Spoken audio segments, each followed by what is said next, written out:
Can you please come meet your grandson? I held my phone tighter against my ear, careful not to disturb Noah sleeping against my chest. He was barely a day old.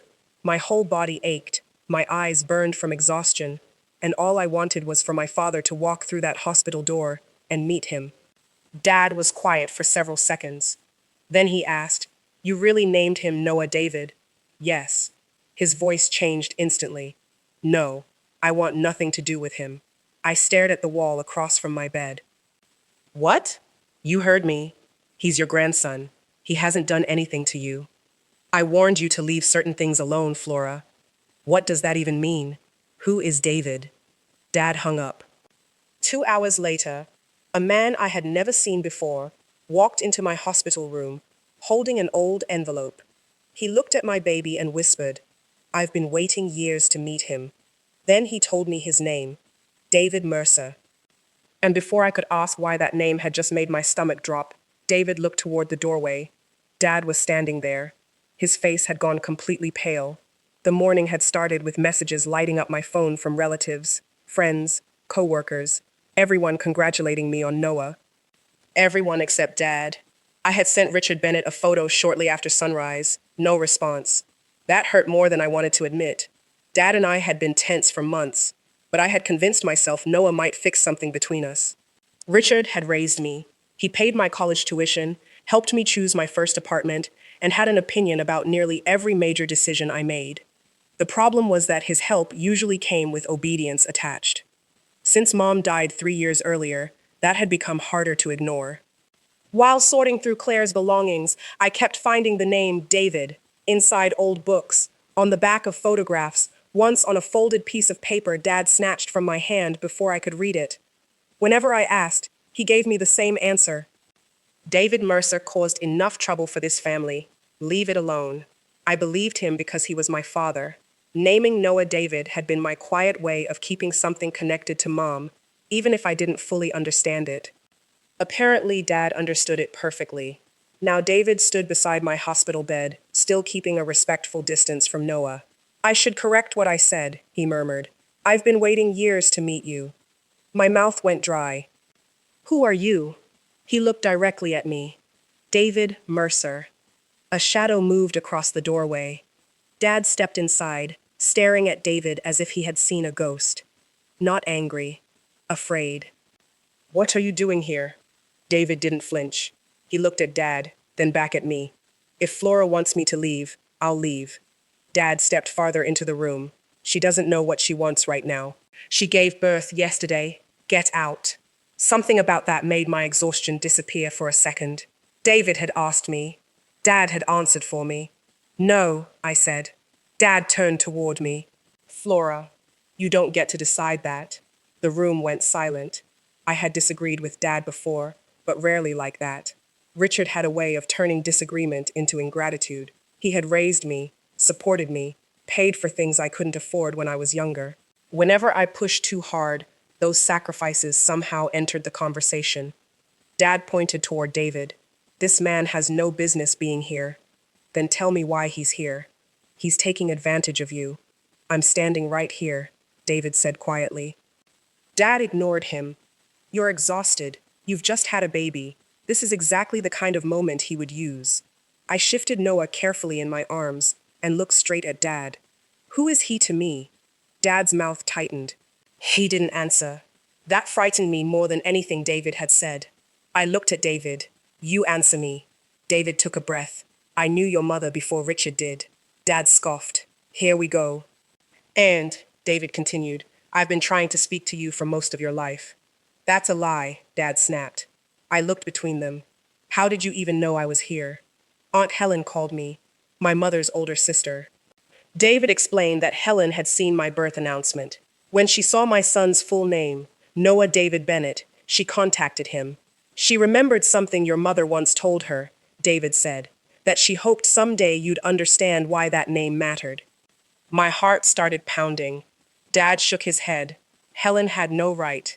"No right to do what?" I asked. "Tell him I had a baby? Or tell me something you didn't want me knowing?" David slowly held out the envelope he had carried into the room. "You don't have to open this today." I took it. My name was written across the front, Flora Bennett. Below it was the address of the house where I had grown up. The postmark stopped me. I had been 8 years old when it was mailed. Across the envelope was a return notation. Beside it was handwriting I recognized immediately.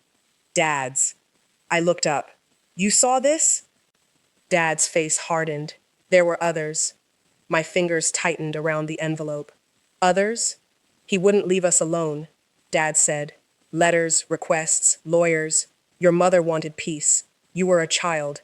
I protected you. I glanced at David. He said nothing. For once, Dad couldn't blame my questions on someone feeding me information. He had admitted it himself. You kept letters from me. When you were a child, yes. I'm 31. Dad's jaw shifted. When I turned 18, why didn't you give them to me? Nothing. When I turned 21. Flora. When I got married. When Mom died, why didn't you ever tell me they existed? Dad stepped closer. I raised you. That should be enough. The words landed strangely. I hadn't asked who raised me. I had asked why he hid the letters. Noah suddenly began crying against my chest. David immediately stepped backward. You've had enough, he said. I'll go. He placed a small card with his number on the table. Dad remained where he was. I looked at him. I need you to leave too. His eyebrows lifted. You're sending me away with him? I'm asking for space. After everything I've done for you? There it was again. Dad, please leave. He stared at me for several seconds before finally turning toward the door. At the threshold, he stopped. If you let that man into your life, he will destroy everything your mother built. Then he walked out. I waited until the hallway was quiet before looking down at the envelope again.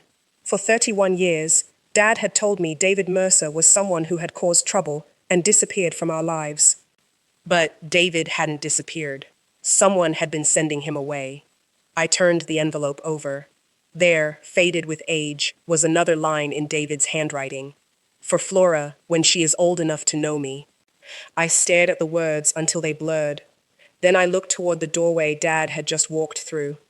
What kind of father spends 30 years making sure his daughter never receives a letter? I didn't wait until I got home. The envelope stayed beside me on the hospital bed while my husband sat near Noah's bassinet. I picked up my phone and called Aunt Helen. She answered on the third ring. Flora, how are you feeling? I need you to tell me who David Mercer is. Silence. Not confusion. Not who. Just silence. My husband looked at me. I switched the call to speaker. Aunt Helen? She exhaled slowly. He came to see you. You called him. Yes. Why? Another pause. Because I saw your announcement. When I read Noah's full name, I knew I couldn't keep pretending this had nothing to do with me. I looked at the old envelope beside my hand. What happened between David and Mom? Claire and David were together years ago, Helen said. Seriously together. They separated, and not long afterward, Richard became part of her life. That wasn't what Dad had told me. He had always reduced David to some unwanted man who had interfered with our family. Did David disappear? No. The answer came immediately. He tried to stay connected, Helen continued, for years. My stomach tightened. Dad said he was harassing us. Richard hated David contacting the family. He believed David's presence would destabilize everything he and Claire were building. And you agreed with him. Helen didn't answer quickly enough. You knew, I said. I knew there were things you weren't being told. And you let me believe whatever Dad told me. You had a stable home, Flora. You loved Richard. Claire was terrified that reopening everything would tear that apart. So all of you decided for me. I thought we were protecting you. I'm 31 years old. When exactly was I supposed to become old enough to protect myself? Helen had no answer. A knock sounded at my hospital door. My husband stood. Richard walked in. Helen was with him. Behind them were two relatives who had come to visit Noah. Dad clearly hadn't expected to find my phone still connected to Helen's earlier call history or my questions waiting for him. The moment Helen stepped inside, Dad turned on her. You contacted him. Helen's face tightened. You had years to tell her. You betrayed Claire. No, Richard. Helen's voice shook, but she didn't lower it. Claire was afraid. That doesn't mean everything you did was right. Dad froze. So did everyone else. I had almost never seen another relative challenge him publicly. Dad looked around the room as if waiting for someone to support him. Nobody did. I picked up David's envelope. Did you intercept his letters? Dad looked at it. Yes. One word. No denial left. He kept interfering, Dad said. I was protecting my household. I was your household. You were a child.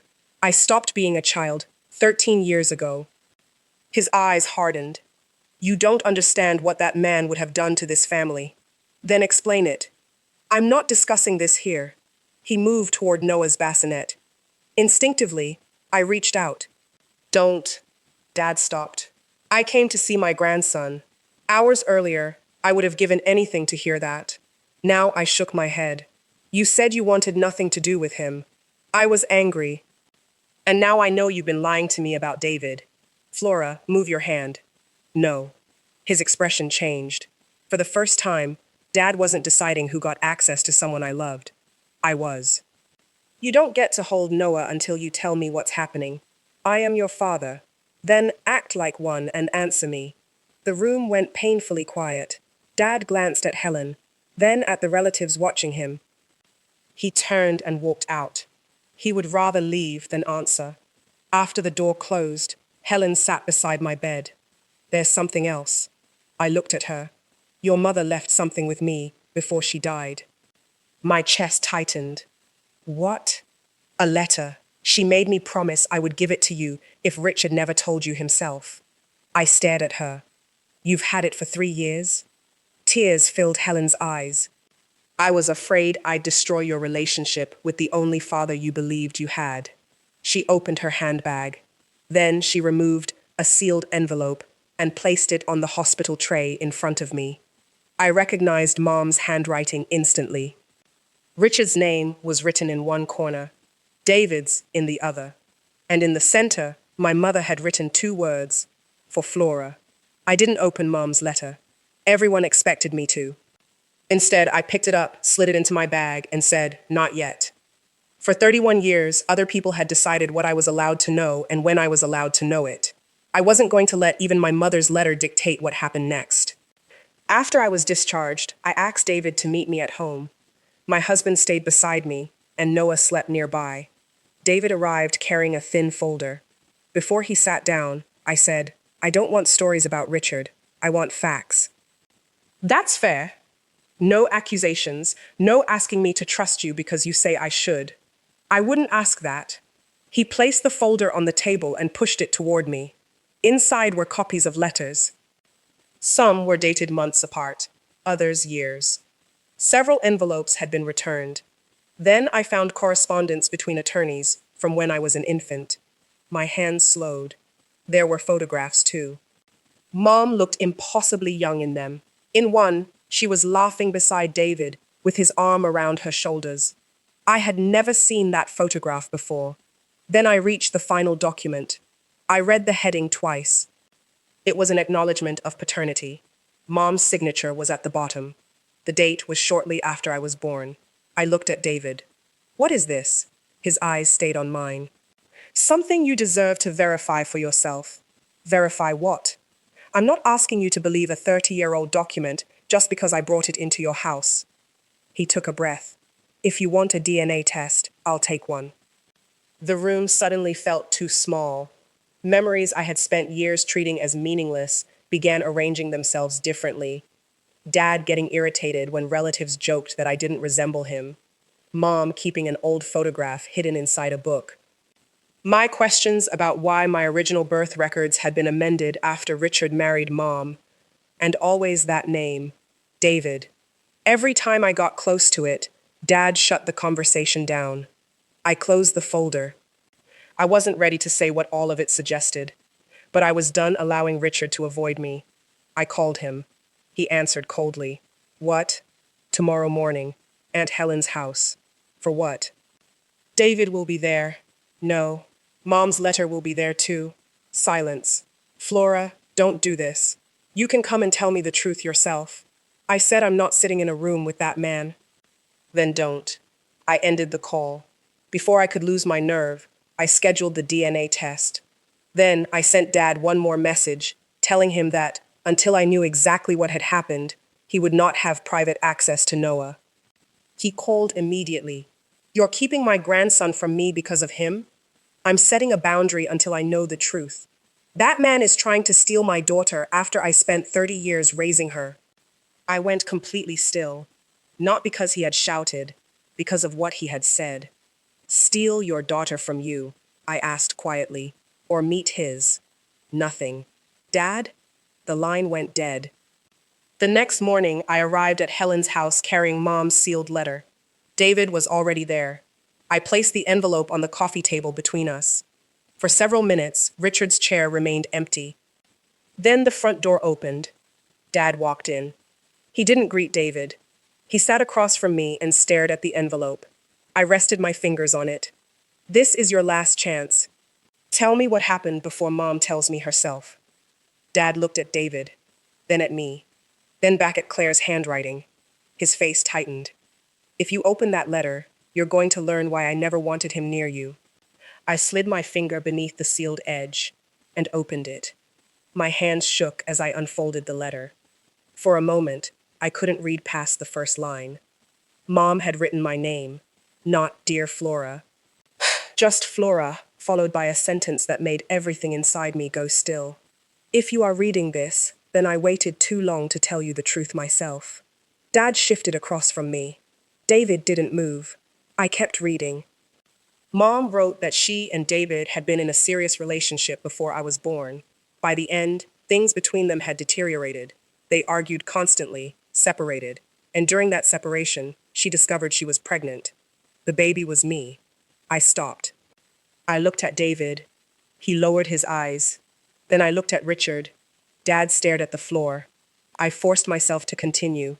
Mom wrote that David wanted to be involved in my life, but she had been frightened, emotionally exhausted, and desperate for stability. That was when Richard became important to her.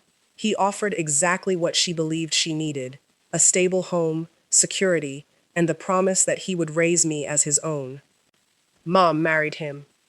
And somewhere along the way, the stability she had chosen became a secret she was afraid to disturb. I lowered the letter. "David is my biological father." Nobody answered. I looked at Richard. "Say it." His jaw tightened. "Flora, say it." Dad finally looked at me. Yes. One word erased the history I thought I knew. I turned back to Mom's letter. She explained that David initially had limited contact and pursued formal recognition of his paternity. The conflict between the adults grew worse. Richard became increasingly determined that David would have no place inside the family he was building with Claire. And Mom let it happen. She admitted that herself. She wrote that Richard returned letters and resisted contact. Eventually, she stopped challenging him because every attempt to reopen the issue threatened the stability she had convinced herself I needed. Richard later became my legal father through the process they pursued, but Mom's next sentence was underlined. "None of that changes the truth that David did not voluntarily abandon you." I covered my mouth. All those years, I had imagined a man who had walked away. Dad had let me imagine it. Mom had too. The letters David sent were returned. His attempts at contact were blocked. And when I became old enough to ask questions, nobody corrected the story. Mom ended by admitting that this was her greatest regret. She had spent so long telling herself that hiding the truth protected my childhood that she used the same excuse after I became an adult. I folded the letter carefully. Then I looked at Dad. There was one question I still needed answered. "Why Noah?" Dad frowned. "Why did you refuse to meet my son?" "That has nothing to do with this." "It has everything to do with this. You ignored his photograph. Then when I called, the first thing you asked was whether I really named him Noah David." Dad looked toward the window. "Why?" He rubbed both hands over his face. "When you told me the name, I thought you knew." "Knew what?" "About him." Dad glanced at David. "I knew Claire had kept things. Photographs, letters. I thought maybe you'd found something after she died." "So you punished my newborn baby?" I was angry. "No. You said you wanted nothing to do with him. I thought if you understood how strongly I felt, you'd stop digging into the past." I stared at him. That was it. He had rejected Noah to frighten me away from a name. He had believed the same tactic that worked when I was 8, 18, 21, and 28 would still work when I was 31. Except this time, it hadn't. You thought hurting me would make me obey you. I thought I was protecting our family. From what? Me finding out who my father is. Richard stood. I am your father. David remained seated. Dad pointed toward him. Where was he when you had pneumonia at 6? Where was he on your first day of school? Who taught you to drive? Who paid your tuition? Who walked you down the aisle? I know what you did for me. Do you? His voice cracked. I was there, Flora. Every day. And I'm not erasing that.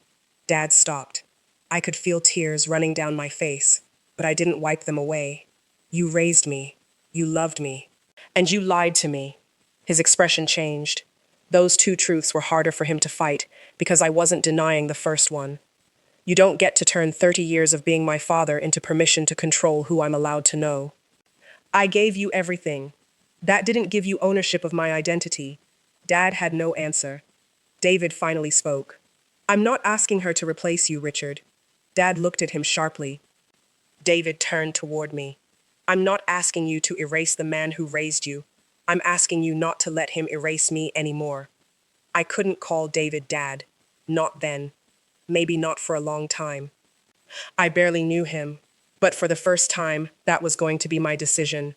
The DNA test happened soon afterward. David came when he said he would. He didn't pressure me while we waited for the result. He didn't call constantly or behave as though biology entitled him to 31 missing years overnight. When the result arrived, I opened it with my husband beside me. The probability of paternity confirmed what Mom's letter and the old documents already indicated. David Mercer was my biological father. I told Helen and the relatives who had been directly involved. I didn't post anything publicly. I didn't need to humiliate Richard. The truth did enough. Helen apologized to me. I should have told you years ago. Yes, I said. You should have. She cried. I hugged her eventually, but I didn't tell her it was fine. It wasn't. Other relatives started admitting things too. Dad had spent years describing David as unstable, intrusive, and unwanted. What he had never explained was that the man he called an intruder was trying to establish a relationship with his biological daughter. For the first time in my life, Dad no longer controlled the version everyone heard. And he hated it. I established one rule immediately. He could contact me, but he would not have unsupervised access to Noah. Dad called me after I told him. You really think I would hurt him? This isn't about physical harm. Then what is it about? You spent my childhood deciding which family relationships I was allowed to have. You will not do that with my son. I raised you well. That isn't an apology. I have nothing to apologize for when it comes to raising you. Then, we have nothing else to discuss today. I ended the call. A few weeks later, something happened that would once have seemed impossible. Dad called and asked, "Can I come see Noah?" The first time, I had begged him, "Can you please come meet your grandson?" He had possessed all the power to accept or reject us. Now he was asking me. I didn't use that moment to hurt him back. You can see Noah when I'm there, I said. But if you want a real relationship with us, things have to change. What things? Honesty, respect, boundaries, and you have to accept that David exists. Dad was silent. I'm not choosing between you, I continued. That's what you did to me. I'm not doing it again. He wasn't ready to accept that, so I didn't chase him. Meanwhile, I started getting to know David. Slowly. Our first few meetings were awkward. We had coffee together. He showed me photographs of Mom I had never seen. In one, she was laughing so hard she had her head thrown backward. I stared at it for a long time. She hated having her picture taken, I said. She hated posed pictures, David corrected with a small smile. There's a difference. Little pieces of my mother came back through someone I had been taught not to know. But I asked David difficult questions too. Why didn't you fight harder? His smile disappeared. I did fight, but there were times I got tired. Times I convinced myself another legal battle would make things worse for you. And there were years when I should have tried again sooner. He didn't blame everything on Richard. That mattered. I'm sorry, he said. Having reasons doesn't give you those years back. That was why I kept meeting him. Not because a DNA result magically created a father-daughter relationship. Because he understood that biology gave us a connection, not instant trust. Months later, David came to our house. Noah was awake in my arms, staring at everything with the serious expression babies make when the entire world is still new. David sat across from me. Can I? I looked down at Noah. Then I handed my son to him. David supported Noah carefully against his chest. His eyes filled immediately. He didn't make a speech. He just whispered, "Hello, Noah." I watched them and thought about the hospital. Dad refusing to come because of Noah's middle name. David walking through my door, carrying a letter that had spent decades trying to reach me. Richard was still part of my life, but from a distance. Whether that distance ever closed depended on what he chose to do with the truth. I stopped believing reconciliation was something I owed him, and I never changed my son's name. Noah David Bennett. The name Dad wanted me to fear became the name that finally forced open the door he had kept closed my entire life. Dad thought refusing to meet my son would keep the past buried, but Noah's birth was the day I finally learned who my father was, and the day I stopped letting anyone else decide who belonged in my family.